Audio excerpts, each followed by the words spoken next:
The opening narration. Those inspirational words that have set the tone for everything that is Star Trek. Did you ever wonder where the opening narration came from? Well, this is how it started, with Gene Roddenberry's first draft.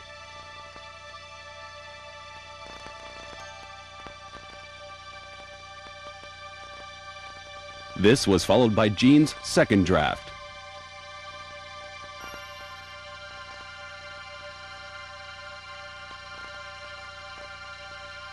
A first-year associate producer and story editor, John D.F. Black, followed Gene with his version.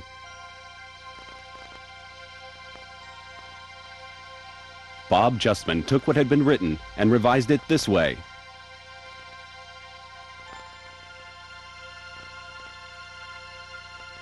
And Gene Roddenberry wrote his third version.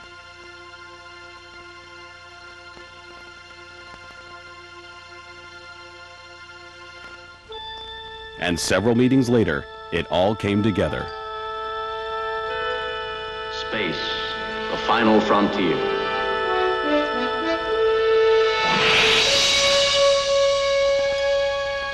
These are the voyages of the starship Enterprise.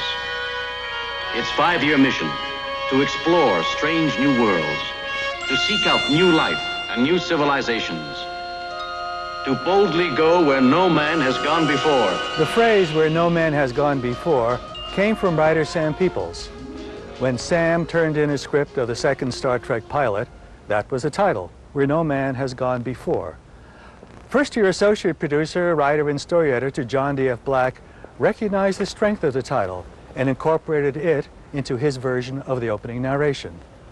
John Black, in addition to adding drama to the narration, contributed even more.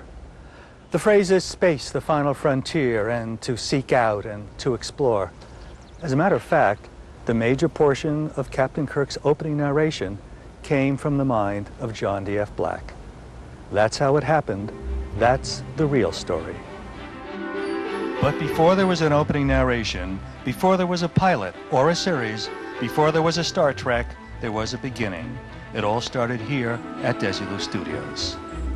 On the top floor of this building was our projection room, where we screened our shows and our pilots for the networks. NBC first saw both of our Star Trek pilots up there.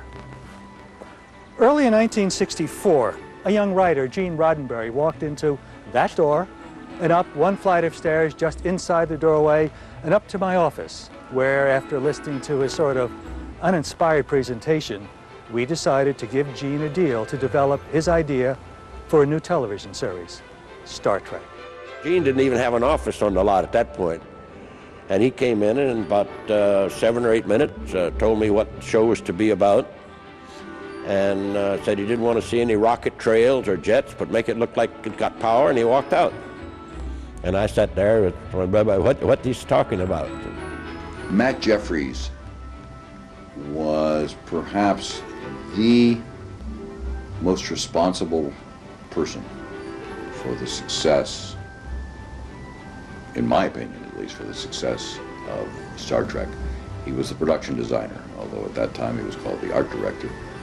He literally put the set together with spit and wire. We had no budget whatsoever by any, even those days, standards. He was brilliant at improvising answers to requests that nobody had any business asking someone with no budget to accomplish. I went and spent some of Lucy's money on whatever I could find in downtown Hollywood on Buck Rogers and Flash Gordon. And as a member of the Aviation Space Writers Association, I had all kinds of material from NASA and the companies that were working on the space program. Pinned it all up on the wall and said, "This is what I will not do." And then began to try to come up with shapes. And a week or so later, Gene came back and he liked a piece of this one and a piece of that one, and whatever he passed without comment got ash-canned immediately. And then we began to try to fit the pieces together that he had given a little bit of a nod of affirmation on. And went through another week or 10 days of that, and we went through the same procedure again. And I was getting more frustrated by the day. And finally came up with something that I thought would work, and I preloaded the deal. That one got a good artistic treatment, and we did sell it. So with refinement, it became the Enterprise. In the main title of Star Trek, they were wondering whether the Starship Enterprise should make any noise at all. Obviously, in space, with no atmosphere, there is no noise, because there's nothing for the sound to travel through. So in theory, when we see the Starship Enterprise going through space, there should be no sound. We here on Earth associate things traveling like jet planes and with noise. A compromise was made, and there is a noise laid on